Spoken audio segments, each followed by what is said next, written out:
welcome to the latest edition of the Back Page podcast. Real pleasure to be joined by none other than Dame Tracey Crouch. Tracey needs no introduction, but I'll endeavour to give one anyway.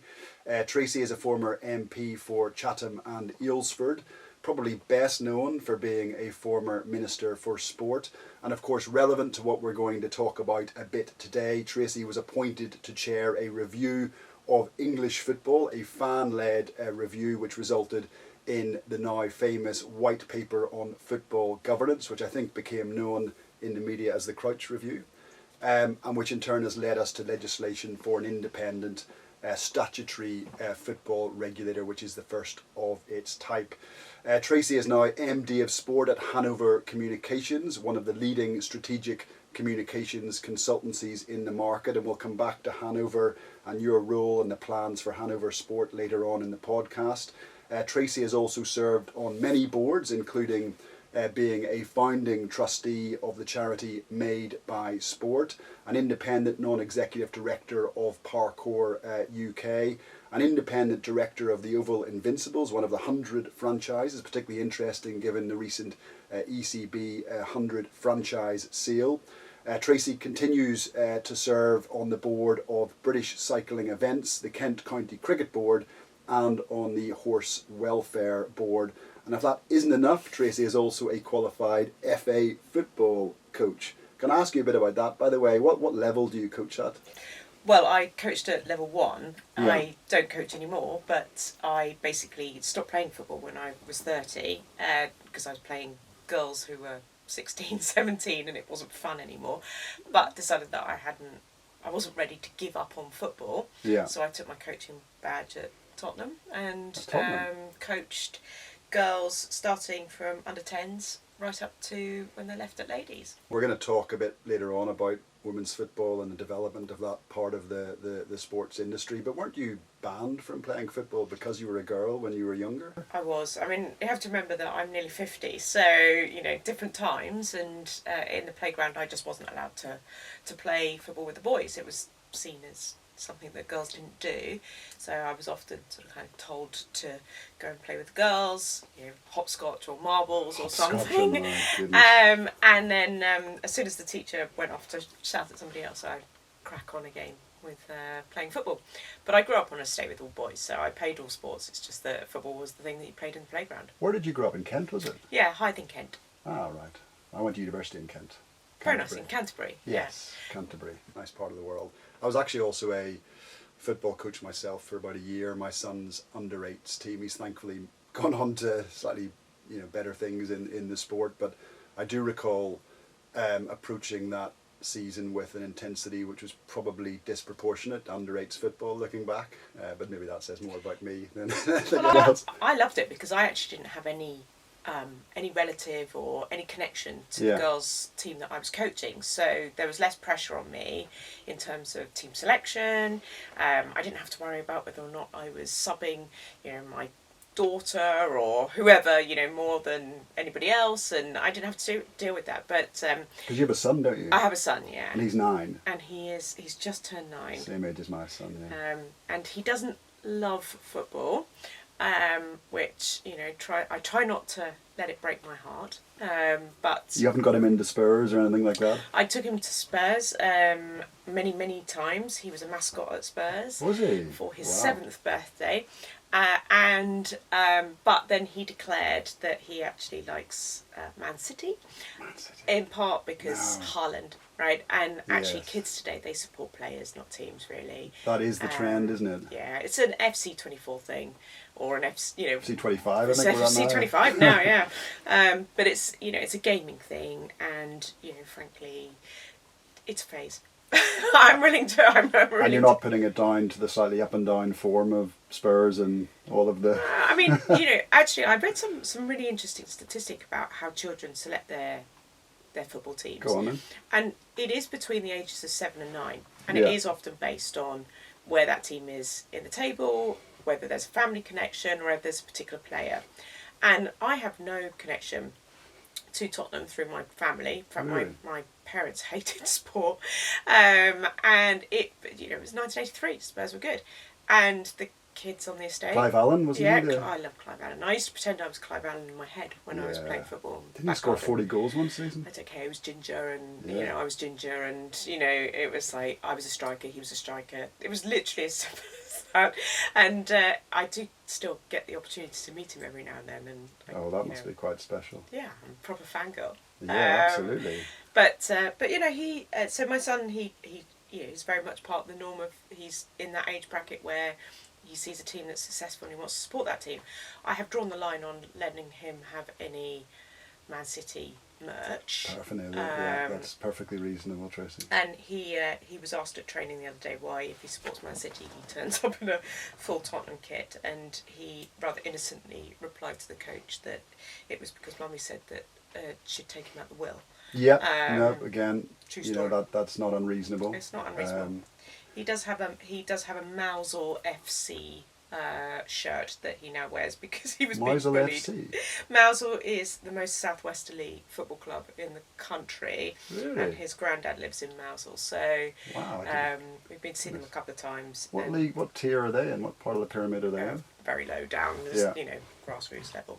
That's interesting. It's interesting what you say about that kind of sort of choosing your team between the ages of 7 and 9. I can certainly remember choosing Manchester United mainly because of Brian Robson and Norman Whiteside between those ages, but my son initially started supporting Fulham because my wife's father played for Fulham with George Best in the 70s, but since I've been able to persuade him to join the ranks of disappointed Manchester United fans, which is this season in particular. This year or the last 10 years. You could pick a season in the last decade, Tracey.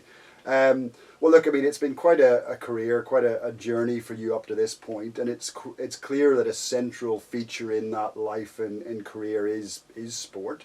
When you moved into politics, was the role of Minister of Sport therefore something that you coveted? No, not really. I didn't really covet ministerial life at all, to be honest with you, in part because in the first 6 months of being elected, I had rebelled against my own government, and I was told very categorically by George Osborne at the time, who was Chancellor, that if I did rebel, it was on tuition fees, if I didn't support government on tuition fees, that I wouldn't be a minister in that parliament. So that was the parliament's obviously the whole 5 years. And I stuck to my principles, and I abstained actually on the vote in the end, and so I pretty much had free reign for 5 years to carry on voting, kind of how I wanted to. So the expectation, against the whip, only a few times, 30 odd times.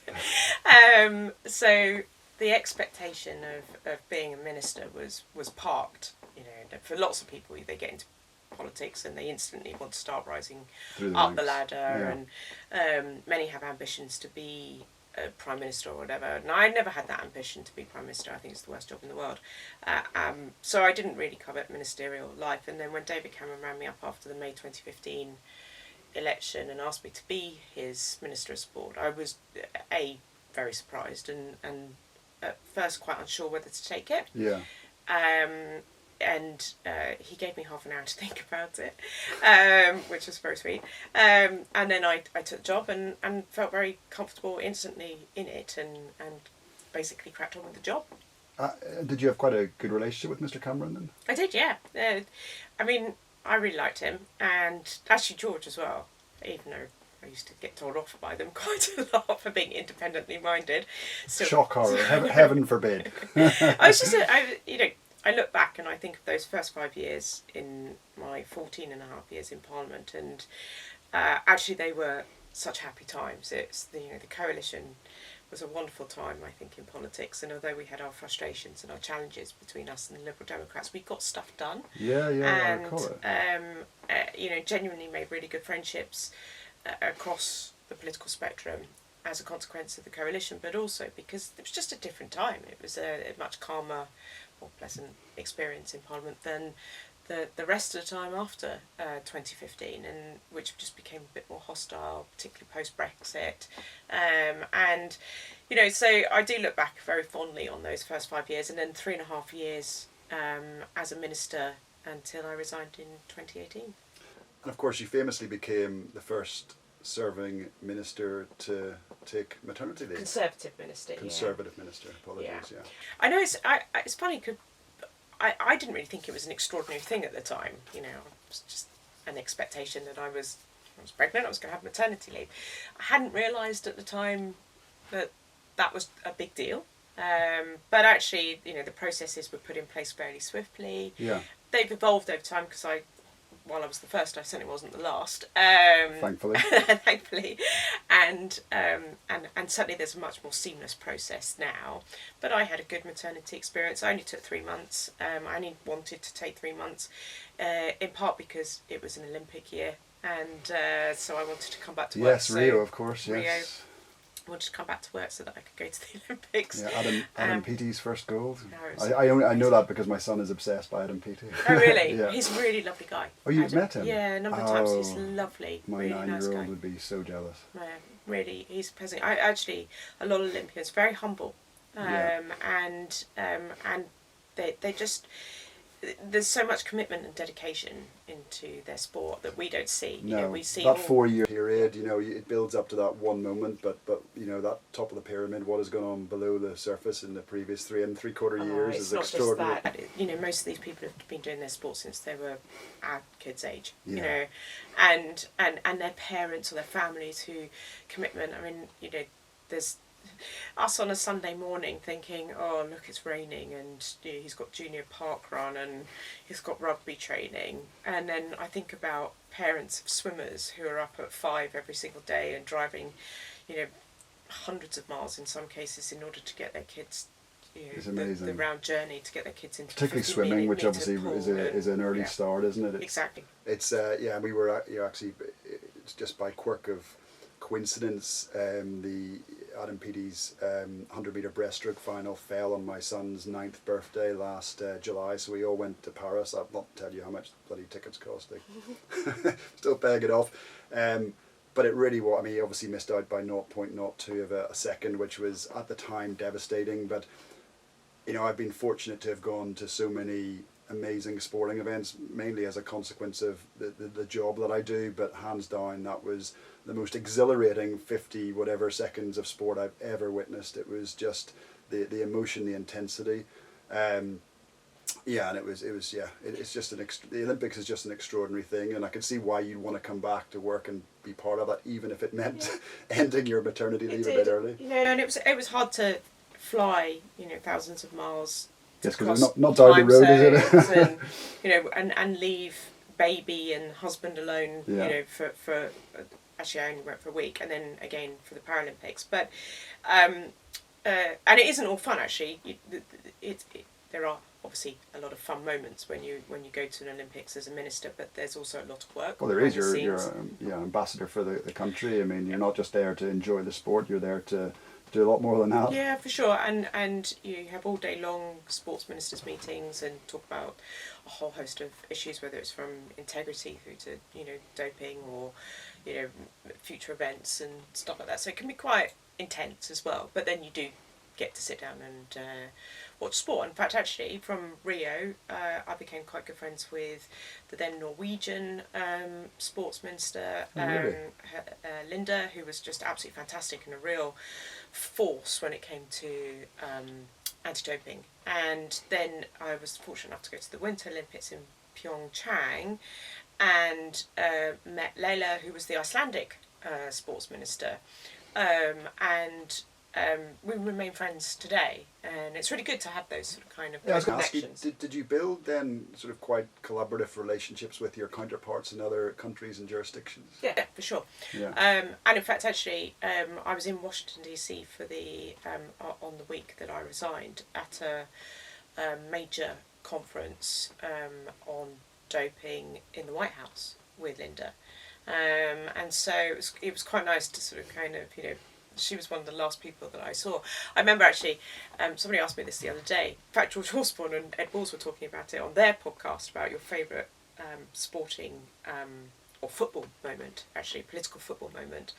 And mine was that I ended up having a bet with the then Belgium sports minister about who would be top scorer in the 2018 World Cup.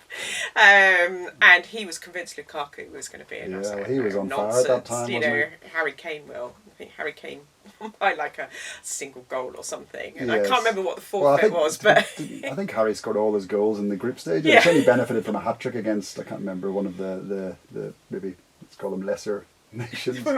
whatever. I don't care. I won my bet with the Belgium sports minister, and that was you know a good thing. Absolutely. Not great for diplomatic relations. No. But generally, the Belgians are quite a friendly bunch, so you know, Yeah. I'm sure they're there's no hard feelings there. I mean, as I foreshadowed at the top of the podcast, your career has clearly not all been about the fan-led review into English football, but let's start with that because it's obviously a seminal moment in football governance, in sports governance, a seminal moment in sports law, speaking, you know, frankly, as a lawyer. Now, the fan-led review was published in November 2021, but take me back to that sort of period in the sort of 6, 7, 8 months prior to it being published. I mean, what, for example, was the tipping point which led to the review being commissioned in the first place? I think it started long before 6 months before before the review was commissioned. I think you have to cast your mind back even further than that, and even before my time as sports minister, you know, the number of times sports ministers had stood in the House of Commons because of the latest scandal in football and said that, you know, football has to sort its governance out, otherwise, you know, Parliament's going to intervene. And there were just so many last chance saloons, you know, select committee hearings, everything, and it just and then we had Bury, which has unfortunately almost become, you know, part of the whole tale now about football. And but there are other clubs as well that just disappeared. Macclesfield is often cited, and there's more than that, you know, but Bury, I think, was the one that really captured certainly the minds of politicians, because actually there was the politics, which is it was a Conservative administration. There was a Conservative MP in Bury who himself was a Bury fan, you know, and things just went absolutely pear-shaped. It was, you know, I have never seen Downing Street so engaged in a matter of football as I was when Bury started to go wrong, because there was a sort of kind of view that politicians just don't get involved in these things, but then all of a sudden you could see the entire local economy of Bury just disappear. A whole community just, you know, get wiped out because of the ecosystem behind a football club, which people don't often realise until something like Bury happens. And I remember taking calls from advisors in Downing Street saying, should we bail out Bury? Should we, you know, like literally give them money? Should we, you know, what should we do? That had never happened. And of course, it couldn't happen because actually Bury, then there could have been Oldham, there could have been Derby, there could have been all these other clubs. So actually, it wasn't about providing that financial intervention. It was like, how do we stop this from happening in the future? And that's where there was like, you need to have a fan-led review into the importance of governance in football. So that was in the manifesto in 2019, and then we then had the attempted Superleague breakaway from 6 clubs in the Premier League, and you know, rightly fans were outraged by this, but then so were the football authorities, and you had the Premier League ringing up Downing Street asking for government intervention. Which then led to Boris Johnson's famous legislative time bomb phrase. You know, these are all comments and phrases that were effectively being called for by football authorities. You know, they wanted changes to competition rules, they wanted significant strengthening of ownership, tests and everything else. And that was then what then sparked the launch of the review. So the review takes place. I had a fantastic panel alongside me. I was merely the chair, but I had some great people on the panel helping listened to all the evidence that we were receiving. I had some brilliant officials that were supporting the review. Yeah, of course you acknowledge that actually in your preamble to the report. Couldn't have done it without them. Yeah. You know, it was absolutely fantastic. I mean, we heard from practically every football club in the pyramid, down to probably National League. And even in National League level, we heard from lots of the fans, because we had a National League sort of kind of aspect to it as well. We heard from women's fan groups. So we heard from the Big Six themselves. It must have been an interesting conversation. Actually, to be fair, I think the vast majority of them were really quite contrite about it. Yes, you know. yes. I think that they were sold on... to be honest with you, I think there was a bit of a snowball effect. I think it was one of those very clever things where somebody said... A FOMO thing? Yeah, exactly. Someone said, we're doing this, and by the way, X is on board. And they think, oh, well, because X is on board, I don't want to be left out. And then before you know it, you've got the Big Six. And there was probably an element of sort of ego involved in being part of the notional Big Six as they've sort of... And also, self-anointed themselves. I mean, it was the revenue raiser for the Six, and you know, and I don't think that, in a way, that's, you know, we shouldn't just sit there and say that's automatically a bad thing. You know, it's just that the way it was all done, and the impact on the fans, and the impact on the Premier League, and everything else, and the whole, you know, football, I used it already, ecosystem, you know, was just being threatened. Yeah.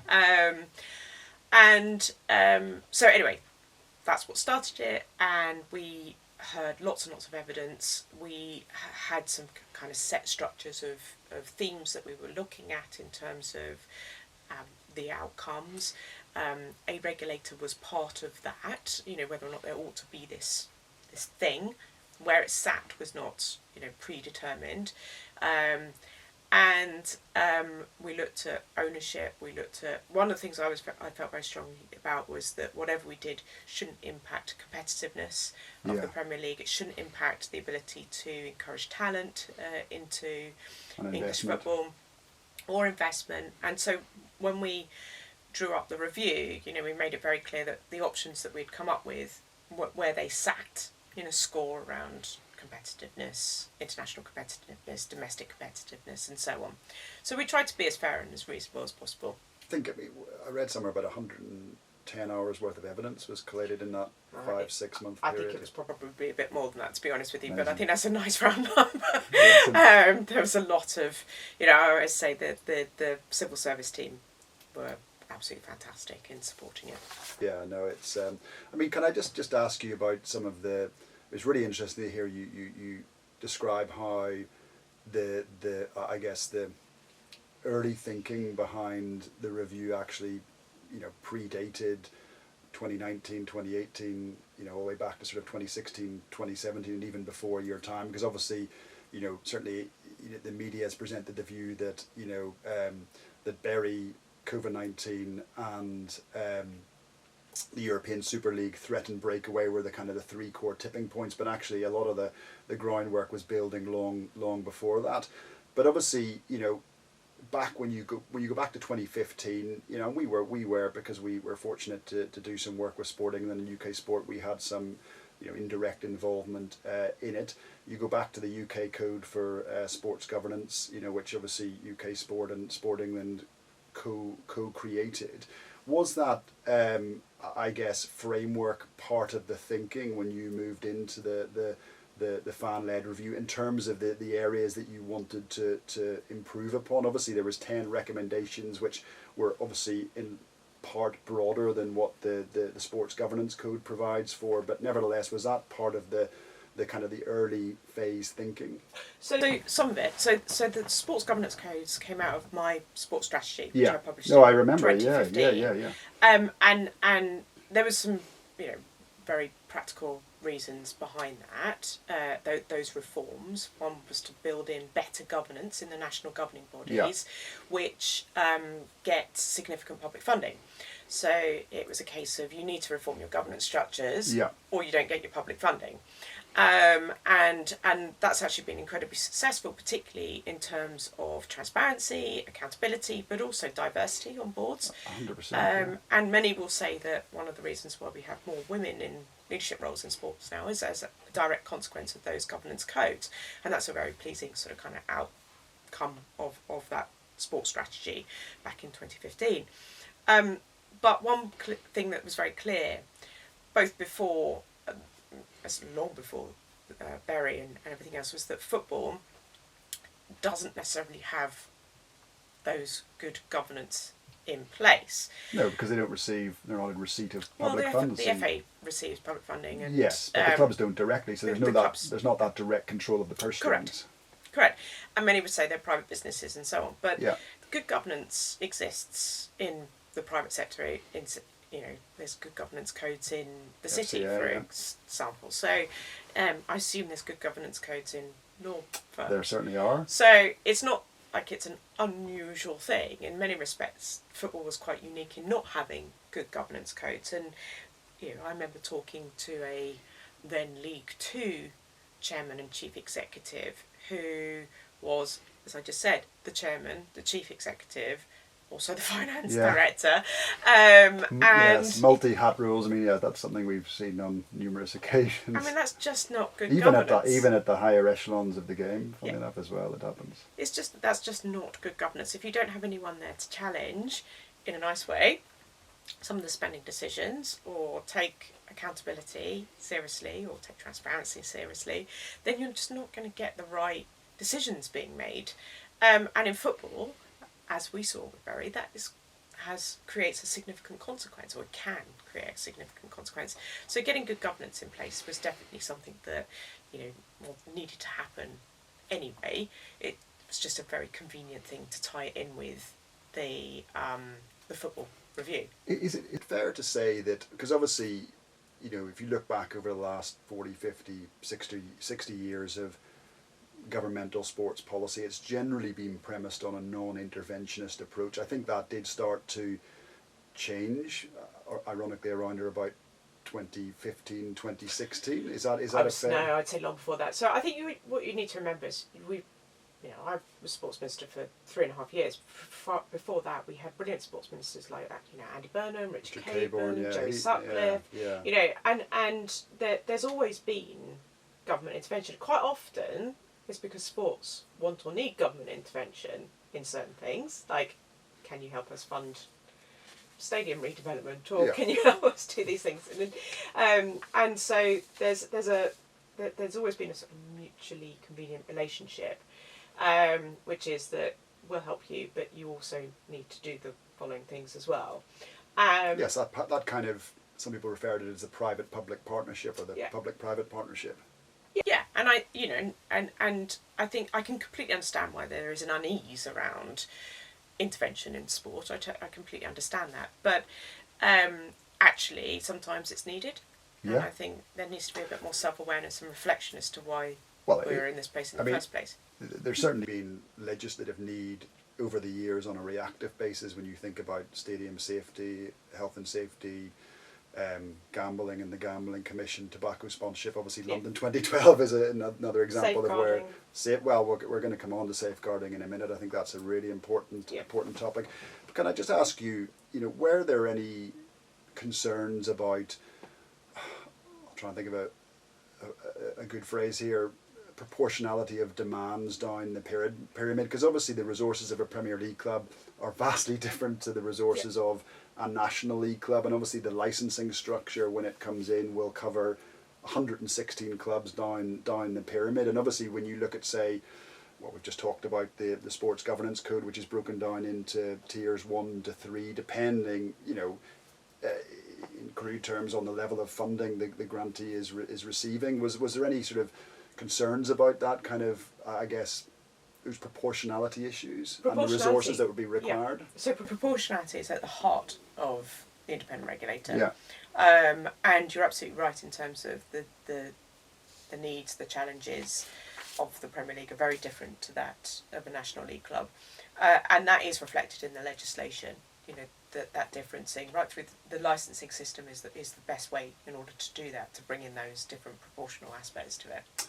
I mean, it's also, you talked about the extent and breadth of the consultation exercise, and I must admit I wasn't even aware of how broad that consultation was in such a short period of time. Again, it must have been all consuming for you in that sort of 6 or 7 or 8 month period.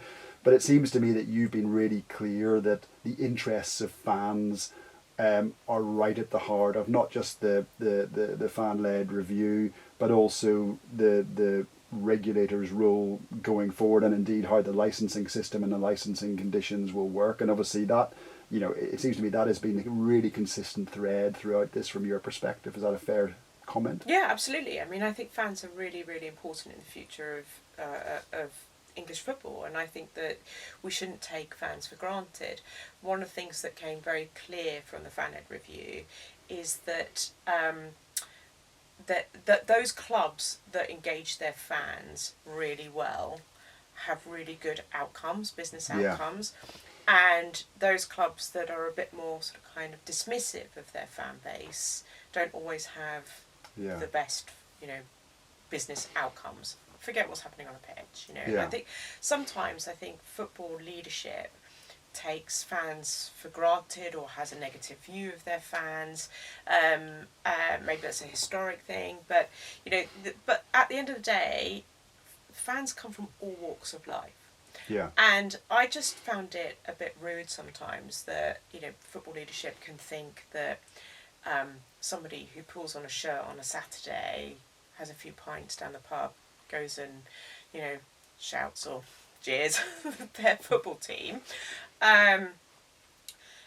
isn't smart enough to understand business related decisions. And yet I can look at that same fan and think, Monday to Friday, that guy is a builder, right? A self-employed builder who does his own tax returns, who works out whether or not he can employ extra people to come and support him on a job, whether or not he can project manage a particular job, and so on and so forth. And yet I have a completely different view of that fan and their understanding of a business decision at a football club to the leader of that football club. And I look around me when I go to Tottenham, and there are PR professionals, there's journalists, there's lawyers, there's brickies, there's carpenters. It's a wonderful cross-section of society. In many ways, it is the cross-section. it's a perfect sort of kind of analysis of how wonderful we are as a race. In terms of all these different people, all their different skill sets. Yeah. Now, I don't personally feel the need to be in the boardroom of Spurs making or having an insight into every single decision making, but that's not to say that I wouldn't have something to value to contribute in a valuable way if I were, and and I think that's a different mindset in terms of how important your fan base is. And I think fan-led review shifted that mindset in a direction that it needed to be shifted in. I mean, it's because initially you had talked about effectively providing fans with a golden share, and we've seen how well fan influence, proper bona fide fan influence, works in the German Bundesliga, for instance. Obviously, the golden share I don't think is now crystallised in the current legislation, but obviously the plan is still, for example, to require clubs to collect proof that a majority of fans are in favour of a particular change, effectively giving fans an effective veto, which is a massive sea change. Yeah, on some issues. On some issues, yes. I mean, I think it's really important that we sort of kind of make it clear that there are very specific aspects of fan decision making. I think there's an advisory aspect. I think there's an engagement process. There's an advocacy. But actually, on things like the heritage of a football club, then that was a very important aspect to it. Interestingly, and relocation as well in terms of so the heritage. Heritage. Anything to do with the location, the badge, that sort of thing is very much within that scope. But interesting, we took evidence around the German system because a lot of people think that it's, the be all and end all, is the most, The it's the best. 51-49 And actually there's an element of smoke and mirrors to the system, in that you can stack, as there is with so much in life. yeah, exactly, that you can stack sort of kind of sponsors, employers into the fan advisory board and things like that. Yes. So actually it turns out that it's not as perfect a system as people thought, which is why we did move away a little bit from some of that. But we did talk about the importance of the of heritage and fans having the say around that. I mean, obviously, as a consequence of that, some commentators have argued that this, perhaps fetters potential investment insofar as it might limit the ability of owners to commercialise their assets, their private assets. But ultimately, the reality is, and I think you've articulated this really well, is that football cannot be treated the same as any other interchangeable commercial business or commercial enterprise. Correct, and I think that as a consumer, I think that there's a difference between consumer and football fan. Yeah. As a consumer of energy, you can switch your supplier if you're fed up with them. As a as a football fan, you just can't walk away and support another team. Yes, it does happen, but it's generally frowned upon. Yeah, it's generally frowned upon. You just don't switch your allegiance, and so it's a tribe as much as anything, and I think that's the difference between some of these issues. But I think one of the things that frustrates me with some of the criticism is not actually I'm not fussed or fazed by people being ideologically opposed to the idea of a regulator of football. That's their prerogative. That's, it's fine. Hurrah, we live in a society where people can have different views on different things.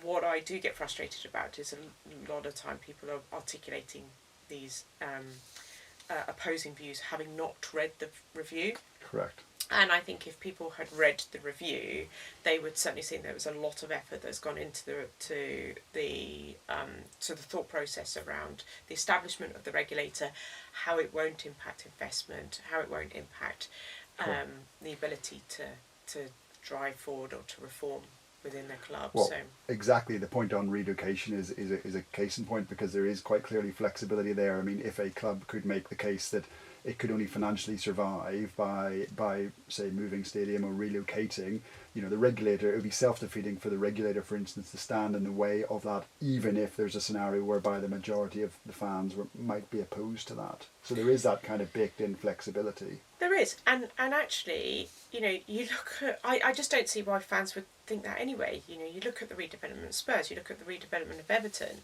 and actually, if you are Manchester United, right, and actually you suddenly think, oh my goodness me, we need the redevelopment of Old Trafford, and boy, do you need the redevelopment of Old Trafford. So my friends who are season tickets tell me. I've got 2 season tickets in the Sir Bobby Charlton stand, and occasionally you're sat there and you get a sort of lump of rain on your drop of rain, and more the than a drop toilets of aren't rain. particularly nice. And, no. Old Trafford, ironically 20 years ago it was actually a best in class arena within the Premier League, but it's far from that now.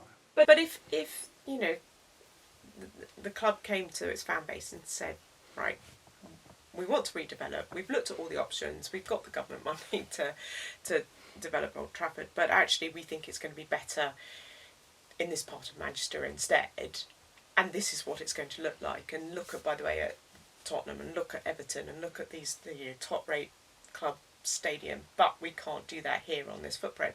By the way, I doubt this is ever going to happen, but I suspect the majority of fans who go to Old Trafford would sit there and go, well, actually, I'm fed up with supporting a club that is probably, arguably, the most well-known club around the world, but in a stadium that is not fit for purpose. I think it is getting to that point. It really is. I mean, I've been there a couple of times this season, and albeit each time I've been, my son and I have been to Old Trafford twice this year.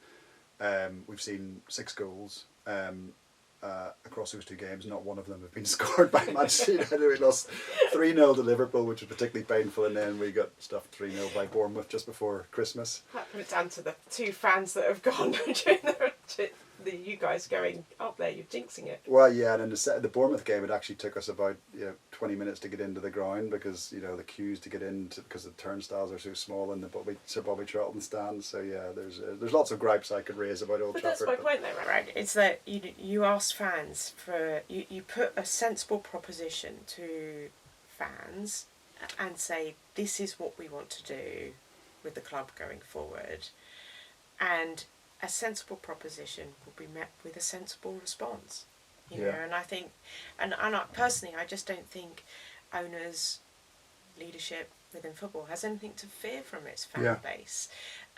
Yes, there can be a romantic, sentimental response to things. Of course, they can. But that's football. That's sport. That's sport. Right? That's why we love sport, right? Exactly. But I also think it's that there's an element of just having a conversation in the first place, engaging with fans, bringing them on a journey, and that's why I don't think people have got anything to fear.